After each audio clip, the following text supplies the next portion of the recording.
While actual peace remains elusive, the word itself seems to have become quite popular. It springs readily to the lips of politicians, journalists, industrialists, educators, and army chiefs. It is also cited as a cherished value in a wide variety of documents including textbooks, constitutions, charters, and treaties. As the idea of peace is readily invoked and the desirability of pursuing peace is rarely questioned, we may think that the meaning of this concept needs no further clarification. However, this is not the case. As we will see later, the seeming consensus around the idea of peace is a relatively recent phenomenon. Over the years, the meaning and value of peace has been assessed fairly differently. The advocates of peace face many questions. Or what exactly is peace? And why is it so fragile in today's world? Or what can be done to establish peace? Or can we use violence to establish peace? Or what are the main reasons for the growing violence in our society? These are questions that we will examine in greater detail in this chapter. 2020-21. Peace Political Theory. 130. 9.1 Introduction. Like democracy, justice, and human rights, peace has become a buzzword. But we must remember that this seeming consensus on the desirability of peace is relatively recent. Many important thinkers of the past wrote about peace in negative terms. The 19th century German philosopher Friedrich Nietzsche was one of those who glorified war. Nietzsche did not value peace because he believed that only conflict could facilitate the growth of civilization. Several other thinkers have similarly condemned peace and commended strife as a vehicle of individual heroism and social vitality. The Italian social theorist, Wilfredo Pareto, 1848-1923, argued that people who were able and willing to use force to achieve their goals constituted the governing elites in most societies. He described them as lions. This is not to suggest that the cause of peace had no champions. In fact, it occupied a central place in the original teachings of almost all religions. The modern era too has witnessed ardent advocates of peace, both in the spiritual and secular domains. Mahatma Gandhi would figure prominently among them. However, the contemporary preoccupation with peace can be traced to the atrocities of the 20th century, which resulted in the death of millions of human beings. You may have read about some of these events in your history textbooks: the rise of fascism, Nazism, and the world wars. Closer home in India and Pakistan we have experienced the horrors of partition. Many of the aforesaid calamities involved the use of advanced technology to wreak havoc on an unprecedented scale. Thus, Germany carpet-bombed London during the Second World War, and the British responded by sending 1,000 bomber raids to attack German cities. The war ended with the USA dropping atom bombs on the Japanese cities, Hiroshima and Nagasaki. At least 120,000 people died immediately from the two attacks, and many more died later due to the effects of nuclear radiation. Nearly 95% of the casualties were civilians. Friedrich Nietzsche. 2020-21. Peace Political Theory. 131. The post-war decades were marked by intense rivalry between two superpowers, the capitalist USA and the communist USSR, for world supremacy. Since nuclear weapons had become the new currency of power, both countries began to make and stockpile them on a large scale. The Cuban Missile Crisis of October 1962 was a particularly dark episode in this unfolding military competition. It began when American spy planes discovered Soviet nuclear missiles in neighboring Cuba. The USA responded by organizing a naval blockade of Cuba and threatening military action against the USSR if the missiles were not removed. This eyeball-to-eyeball confrontation ended when the Soviet Union withdrew the missiles. During the 2 weeks it lasted, the crisis had brought humanity perilously close to the brink of total destruction. So, if people praise peace today, that is not merely because they believe it to be a good idea. Humanity has learned to value peace after paying a huge price for its absence. The specter of tragic conflict continues to haunt us. Today life is more insecure than ever before as people everywhere face a growing threat from terrorism. Peace continues to be valuable, partly because dangers to it are ever present. 9.2 The meaning of peace. Peace is often defined as the absence of war. The definition is simple but misleading.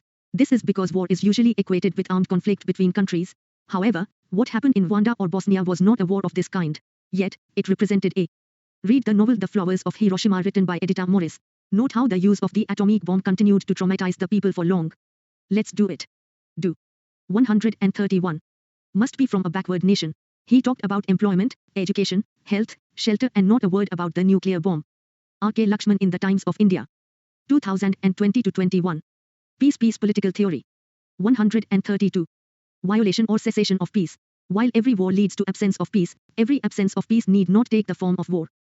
The second step in defining peace would be to see it as absence of violent conflict of all kinds, including war, riot, massacre, assassination, or simply physical attack. This definition is clearly better than the earlier one. Yet, it does not take us very far. Violence is often rooted in the very structure of society. Social institutions and practices that reinforce entrenched inequalities of caste, class and gender can also cause injury in subtle and invisible ways. If any challenge is made to these hierarchies by oppressed classes, it may also breed conflict and violence. Structural violence of this kind may produce large-scale evil consequences. Let us look at a few concrete instances of such violence arising from caste hierarchy, class disparity, patriarchy, colonialism, and racism communalism. Forms of structural violence. The traditional caste system treated certain groups of people as aspecious or untouchable. Till it was outlawed by the Constitution of Independent India, the practice of untouchability subjected them to social exclusion and deprivation of the worst sort. The country is still struggling to erase the scars and relics of this ugly custom. While a social order based on class appears to be more flexible, it too generates a great deal of inequality and oppression. In the developing countries, a majority of the laboring classes are confined to the informal sector where the wages and conditions of work are abysmal. A sizable underclass exists even in the developed countries. Patriarchy entails a form of social organization that results in the systematic subordination of, and discrimination against, women. Its manifestations include selective abortion of female fetuses, denial of adequate nourishment and education to the girl child, child marriage, wife battering, dowry-related crimes, sexual harassment at the workplace, rape, and honor killing. The low child sex ratio, 0 to 6 years, 919 females per 1,000 males, in India, as per the 2011 census, is a poignant index of the ravages of patriarchy. Colonialism in the sense of prolonged and direct subjection of a people to alien rule is now a rare phenomenon. But the ongoing Palestinian struggle against Israeli domination shows that it has not. 2020-21. Peace. Peace. Political theory. 133. Let's think. Which of the following views do you agree with and why? O. All wrongdoing arises because of mind. If mind is transformed, can wrongdoing remain? Gautam Buddha. O. I object to violence because when it appears to do good, the good is only temporary. The evil it does is permanent. Mahatma Gandhi. O. Ye shall be those whose eyes ever seek for an enemy. Ye shall love peace as a means to new wars, and the short peace more than the long. I advise not to work, but to victory. Let your work be a fight, let your peace be a victory. Friedrich Nietzsche. Disappeared completely. Besides, the former colonies of European imperialist countries are yet to recover completely from the forms of manifold exploitation they suffered during the colonial era. Racism and communalism involve the stigmatization and oppression of an entire racial group or community.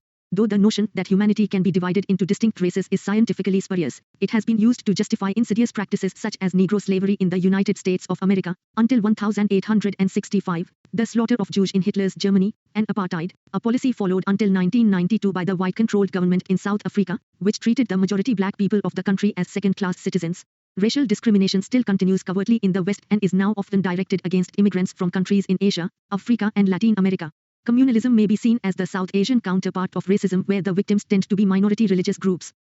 The psychological and tangible harm suffered by the victims of violence often creates grievances that persist over generations. Sometimes they may give rise to fresh bouts of conflict when provoked by some incident or even remark. We have examples of long-term. 2020-21. Peace political theory. 134. Grievances being harbored by communities against each other in South Asia, such as those stemming from the violence unleashed during the partition of British India in 1947. A just and lasting peace can be attained only by articulating and removing the latent grievances and causes of conflict through a process of dialogue. Hence, the ongoing attempts to resolve problems between India and Pakistan also include promoting increased contacts among people in all walks of life. Eliminating violence. The Constitution of the United Nations Educational, Scientific and Cultural Organization rightly observes, since wars begin in the minds of men, it is in the minds of men that the defenses of peace must be constructed. Several age-old spiritual principles, e.g., compassion, and practices, e.g., meditation, are geared precisely to the facilitation of such an endeavor. Modern healing techniques and therapies like psychoanalysis can perform a similar function. However, we have noted that violence does not originate merely within the individual psyche, it is also rooted in certain social structures. The elimination of structural violence necessitates the creation of a just and democratic society. Peace, understood as the harmonious coexistence of contented people, would be a product of such a society. It can never be achieved once and for all. Peace is not an end state, but a process involving an active pursuit of the moral and material resources needed to establish human welfare in the broadest sense of the term. 9.3 Can violence ever promote peace? It has often been asserted that violence, though it is an evil, can sometimes be a necessary prelude to bringing about peace. It may be. List the names of a few Nobel Peace Prize winners. Write a note on any one of them. Let's do it. Do. Components for the creation of terrorism. 2020-21. Peace. Political theory. 135. The Khmer Rouge regime in Cambodia was a particularly horrific example of the counterproductive nature of revolutionary violence. An outcome of the insurrection led by Pol Pot, the regime sought to institute a communist order geared to the liberation of the oppressed peasantry. During 1975-1979, it let loose a reign of terror that caused the death of approximately 1.7 million people, 21% of the country's population. This was one of the bleakest human tragedies of the previous century. The systematic deployment of violence by radical movements to attain apparently desirable objectives may not always have such dramatically appalling consequences. But in the process, it frequently assumes an institutional form, thereby becoming an integral part of the resulting political order. A case in point is the FLN, National Liberation Front, which led the Algerian independence movement by using violent means. While it liberated the country from The yoke of French imperialism in 1962. The FLN regime soon degenerated into authoritarianism and triggered a backlash in the form of Islamic fundamentalism. Argued that tyrants and oppressors can be prevented from continuing to harm the populace only by being forcibly removed, or the liberation struggles of oppressed people can be justified even though they may use some violence, but resort to violence, however well-meaning, could turn out to be self-defeating. Once deployed, it tends to spin out of control, leaving behind a trail of death and destruction. It is for this reason that pacifists, who consider peace to be a supreme value, take a moral stand against the use of violence even for attaining just ends. They too recognize the need to fight oppression. However, they advocate the mobilization of love and truth to win the hearts and minds of the oppressors. Let's think. 135. 2020-21. Peace Political Theory. 136. This is not to underestimate the potential of militant but non-violent form of resistance. Civil disobedience is a major mode of such struggle and it has been successfully used to make a dent in structures of oppression, a prominent instance being Gandhi's deployment of Satyagraha during the Indian freedom movement. Gandhi took his stand on justice and appealed to the conscience of the British rulers. If that did not work, he put moral and political pressure on them by launching a mass movement involving open but non-violent breaking of the unjust laws. Drawing. You may have heard the phrase, Majburi ka naam Mahatma Gandhi. The tendency to equate helplessness with non-violence and non-violence with Gandhi has led some people to say this. Underlying this light remark is the widespread view that non-violence is the way of the weak. Gandhi rejected this understanding of non-violence and articulated an altogether different philosophy of non-violence. We usually understand non-violence to mean non-injury. A non-violent act is thought to be one that does not cause physical injury. Gandhi changed this meaning in two fundamental ways. For him, non-violence meant not just refraining from causing physical harm, mental harm or loss of livelihood. It also meant giving up even the thought of harming someone. For him, causing did not mean doing the harm oneself. For Gandhi, I would be guilty of violence if I helped someone in harming someone else or if I benefited from a harmful act.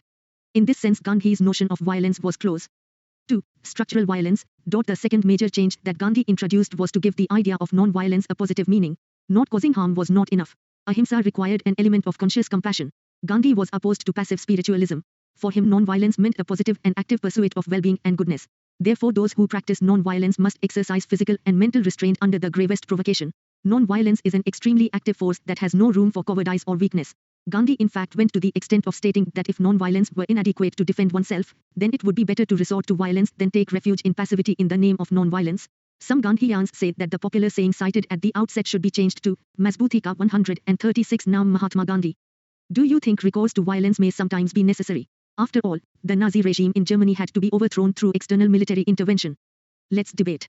Mahatma Gandhi on non-violence. 2020-21. Peace. Political theory. 137. Inspiration from him, Martin Luther King waged a similar battle in the 1960s against anti-black racial discrimination in the USA. 9.4 Peace and the state. It is often argued that the division of world into separate sovereign states is an impediment to the pursuit of peace. As each state sees itself as an independent and supreme entity, it tends to protect its own perceived self-interest. While the pursuit of peace requires that we see ourselves as part of the larger humanity, states tend to make distinctions between people. To pursue the interest of their citizens, they are willing to inflict injury upon others. Besides, in today's world, each state has consolidated instruments of coercion and force. While the state was expected to use its force, its army or its police, to protect its citizens, in practice these forces could be deployed against its own members to suppress dissent. This is most clearly evident in authoritarian regimes and military dictatorships, like the one currently ruling Myanmar. The long-term solution to such problems lies in making the state more accountable through meaningful democratization and reining it in via an effective system of. A poignant dilemma arises from the tendency of many states to use violent means for achieving their objectives in the international arena, especially for capturing territory and natural resources. The resulting contention can escalate into a full-scale war. Thus, in 1990, Iraq invaded its small, oil-rich neighbor Kuwait. It justified the war by asserting that Kuwaiti territory had been an Iraqi province arbitrarily cut off by imperialism, and by accusing Kuwait of slant drilling into Iraq's oil supplies. The invasion was eventually repulsed by a US-led military coalition. Conflict of this kind is an ever-present possibility in a global system devoid of an effective world government. It is also exacerbated by vested interests like the armament industry, which find war a profitable proposition. Collect material on Gandhi's various methods of satyagraha used in South Africa, Champaran and in Dandi March. If possible, read the book Pehla Girmetia by Giriraj Kishore. Find more about Martin Luther King's civil rights movement. How was he inspired by Gandhi? Let's do it. 2020-21. Peace Political Theory. 138. Civil liberties. This is the route taken by the post-apartheid regime in South Africa, which is one of the prominent political success stories of recent years. The struggle for democracy and human rights is thus closely linked to the safeguarding of peace. 9.5 Different approaches to the pursuit of peace. Different strategies have been used for the pursuit and maintenance of peace. These have been shaped by three distinct approaches. The first approach accords centrality to states, respects their sovereignty, and treats competition among them as a fact of life. Its main concern is with the proper management of this competition, and with the containment of possible conflict through interstate arrangements like balance of power. Such a balance is said to have prevailed in the 19th century when the major European countries fine-tuned their struggle for power by forming alliances that deterred potential aggressors and prevented the outbreak of a large-scale war. The second approach too grants the deep-rooted nature of interstate rivalry, but it stresses the positive presence and possibilities of interdependence. It underscores the growing social and economic cooperation among nations. Such cooperation is expected to temper state sovereignty and promote international understanding. Consequently, global conflict would be reduced, leading to better prospects of peace. An example frequently cited by advocates of this approach is that of post-World War II Europe, which secured durable peace by graduating from economic integration to political unification. Unlike the first two approaches, the third considers the state system to be a passing phase of human history. It envisages the emergence of a supranational order and sees the fostering of a global community as the surest guarantee of peace. The seeds of such a community are found in the expanding interactions and coalitions across state boundaries that involve diverse non-governmental actors like multinational corporations and people's movements. The proponents of this approach argue that the ongoing process of globalization is further eroding the already diminished primacy and sovereignty of the state, thereby creating conditions conducive to the establishment of world peace. 2020-21. Peace. Peace. Political theory. 139. The United Nations may be said to embody elements of all the three approaches. The Security Council, which gives permanent membership and veto power, the right to shoot down a proposal even if it is supported by other members, to 5 dominant states, reflects the prevalent international hierarchy. The Economic and Social Council promotes interstate cooperation in several spheres. The Commission on Human Rights seeks to shape and apply transnational norms. 9.6 Contemporary challenges. While the UNO has several noteworthy achievements to its credit, it has not succeeded in preventing and eliminating threats to peace. Instead, dominant states have asserted their sovereignty and sought to shape regional power structures and the international system itself in keeping with their own perceptions and priorities. To this end, they have even resorted to direct military action against and pacifism. Pacifism preaches opposition to war or violence as a means of settling disputes. It covers a spectrum of views ranging from a preference for diplomacy in resolving international disputes to absolute opposition to the use of violence, or even force, in any circumstance. Pacifism may be based on principle or pragmatism. Principled pacifism springs from the belief that war, deliberate lethal force, violence or any form of coercion is morally wrong. Pragmatic pacifism does not adhere to such an absolute principle but holds that there are better ways of resolving a dispute than war, or considers the benefits of a war to be outweighed by the costs. Dove, or dovish, are informal terms used to describe people who seek to avoid war. The terms allude to the placid nature of the dove. Some people termed dovish would not view their position as pacifist, for they would consider war to be justifiable in some circumstances. The opposite of a dove is a hawk, or a war monger. Some pacifists, while opposing war, are not opposed to all use of coercion, physical force against people or destruction of property. Anti-militarists, for example, are specifically opposed to the modern nation-state's military institutions rather than to violence in general. Other pacifists follow principles of non-violence, believing that only non-violent action is acceptable. Adapted from Wikipedia, the Free Encyclopedia. 2020-21. Peace Political Theory. 140. Occupation of foreign territories. The recent US intervention in Afghanistan and Iraq is a glaring example of such conduct. Numerous lives have been lost in the ensuing warfare. The rise of terrorism is partly a response to the self-serving and ham-handed conduct of the aggressive states. Terrorists currently pose a great threat to peace through an adroit and ruthless use of modern weapons and advanced technology more generally. The demolition of the World Trade Center, New York, USA, by Islamic militants on 11 September 2001 was a striking manifestation of this sinister reality. The use of biological, chemical, nuclear weapons of mass destruction by these forces remains a frightening possibility. The global community has failed to curb the rapacity of the domineering powers and the guerrilla tactics of the terrorists. It has also often served as a mute spectator of genocide, the systematic massacre of an entire group of people. This became particularly evident in Rwanda, an African country that witnessed the murder of nearly 500,000 Tutsis by Hutus during 1994. Despite the availability of intelligence before the killing began and subsequent international media coverage of the genocide as it unfolded, there was no international intervention. The UN refused to authorize its peacekeeping operation in Rwanda to stop the carnage. All this is not to say that peace is a lost cause. After World War II, countries like Japan and Costa Rica decided not to maintain military forces. Several parts of the world have witnessed the creation of nuclear weapon-free zones where the use, development or deployment of nuclear weapons is banned through an internationally recognized treaty. Today there are 6 such zones which have been achieved or are in the process of acceptance, covering the Antarctic territory, Latin America and the Caribbean, Southeast Asia, Africa, the South Pacific, and Mongolia. The disintegration of the USSR in 1991 put a full stop to the era of military, especially nuclear, rivalry between the Design a Peace Award with a symbol, S. Which symbol, S, do you think best depicts your understanding of the term, peace? Who would you like to award this to and why? Let's do it. 2020 to 21. Peace. Peace. Political theory. 141.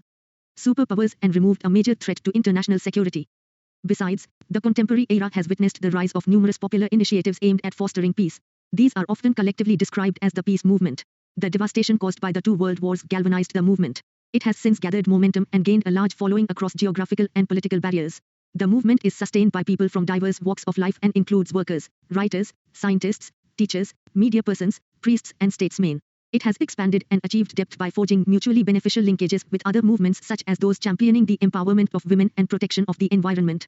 The movement has also created a body of knowledge called peace studies and effectively used new channels of communication such as the internet. In this chapter, we have examined various dimensions of peace, its meaning, the intellectual and practical challenges it faces, as also its prospects. We have seen that the pursuit of peace involves a constant effort to create and sustain harmonious social relations conducive to human well-being and flourishing. The pathway to peace can be blocked by many obstacles ranging from injustice to imperialism, but the temptation to remove them by using indiscriminate violence is both unethical and extremely risky. In an era of genocide, terrorism and total war which blurs the line between civilians and combatants, the quest for peace must inform both the means and ends of political action. The existence of nuclear weapons in today's world contributes towards preventing war. Let's debate. 2020 to 21. Peace political theory. 142. 1. Do you think that a change towards a peaceful world needs a change in the way people think? Can mind promote peace and is it enough to focus only on the human mind? 2. A state must protect the lives and rights of its citizens. However, at times its own actions are a source of violence against some of its citizens. Comment with the help of some examples. 3.